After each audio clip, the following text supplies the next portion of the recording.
Hello there, welcome to the second episode of the North Staffordshire Business Show. My name is Andrew Holland, the presenter of the show from Zoogly Media, and I'm joined today by Mark Brammar, who is a bit of a PR copywriting genius. So thank you for joining us today, Mark. Mark's going to help along and give some of his insights that he's learned throughout his business life, so he can help you. So, Mark, first of all, I suppose, thank you very much for coming. Thanks for inviting me, Andrew. It's okay. Would you like to tell the people in North Staffordshire a bit more about yourself and what you do? Okay, yeah, you've already said my name's Mark Brammar. I run my own marketing and PR consultancy, which I've done for the last 3.5 years. Wow. Prior to that, I'd worked for around about 16 years in business support with Staffordshire Chambers of Commerce, where I was marketing and membership manager. So obviously networked with a lot of businesses around North Staffordshire and Staffordshire, and got really involved in helping those businesses to promote themselves and to interact with each other. Really, that's what it's all about. Wow. So it would be fair to say, Mark, that you have seen a lot of businesses of all types. Is that correct? I would say so. Yeah, everything from startups, Andrew, right up to blue chip companies in the area. Yeah. Thank you. That's amazing. So clearly, this video is aimed at people who are considering starting a business, who are perhaps sitting at home right now. They've got childcare issues, want to have their own business. They're not finding an employer that matches. They've got this passion inside them for having their own business, or perhaps it's a young person who's coming out of college who wants to get out there and make their own way.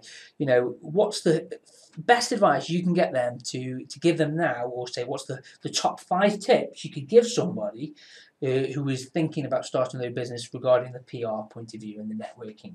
Okay, well, the first thing I think it's important to do is find out what help is available.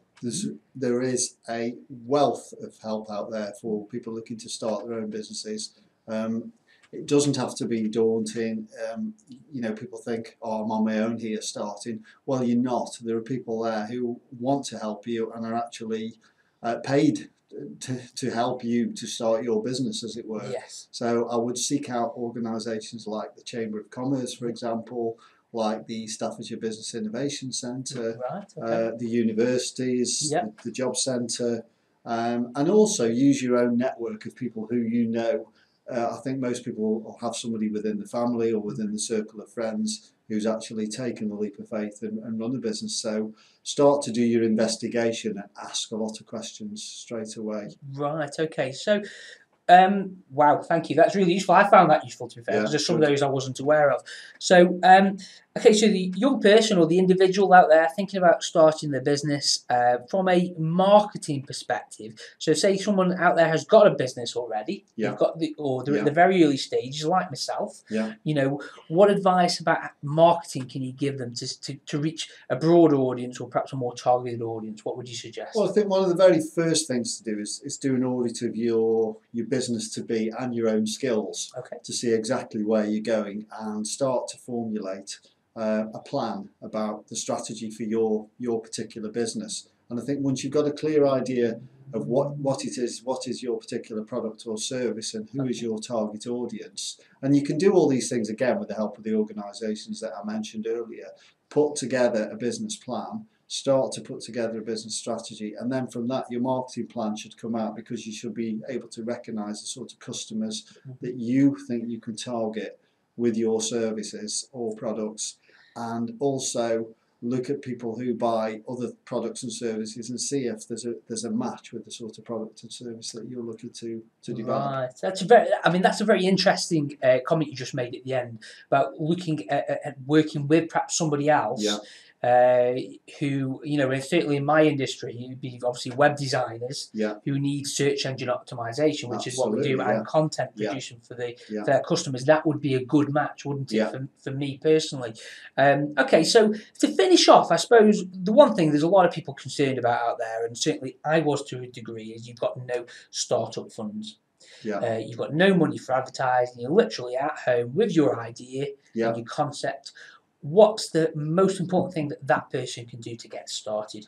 I know money's important, but I think most people, if they look at starting a business, can probably do it from a fairly low cost base. They've probably already got a PC or a tablet, and they've got a phone, and there's a lot of things you can do that aren't going to cost you money. Social media is fantastic. It's exploded over the last, say, 5 years now. Yes. And there's a lot of things you can do to promote your business through Facebook, through Twitter, through Pinterest, through Snapchat. The list grows all the time. Yes. So utilize these resources and start to use your existing networks and start to look at what other people are doing within. If you look at the type of business that you'd like to emulate, look at the sort of networks that they reach out to. And there's no point in reinventing the wheel. Look at the followers that these people have, look at the sort of forums that they enter. And there's a plethora of forums around on all of these social media that you can use as a starting point. Wow. Okay. So, thanks, Mark. An absolute an abundance of advice in a very short burst. What we'll do is I will put underneath this video on YouTube. We'll put Mark's details about how you can contact him, Mark's site, and his Twitter handle. Which do you know it off by heart? It's at Mark Brammar, and Brammar ending in AR. Okay, brilliant. So we'll put Mark's details under here. Again, thank you for supporting this North Staffordshire Business Show. It really is a bit of a unique networking experiment where we're trying to get people from behind the business cards in front of a camera so they can help people out there. And Mark, I honestly say thank you very much for that, because it's actually I've listened to what you said and it's been really useful for me as well. So I've picked up some tips. I hope you can you'll view this video again and digest some of the things, because Mark's really put a lot down in a few minutes. And if you're interested in coming on this show and sharing your insights in business and perhaps your tips that can help people, you just need to email andrew@zoogly.co.uk or email Mark. He's got his details. We'll put them underneath the video so you can get in touch with one of us and we can sort this out. The aim is to help North Staffordshire grow and to help North Staffordshire businesses to achieve more, not just myself, but everybody out there, and help people who are thinking about starting a business as well. So thank you again. Thank you, Mark, for coming by, and we look forward to seeing you on in the next episode. So whoever it is next week, I'm not sure, but we'll be bringing you some exciting information. Thank you. Thank you.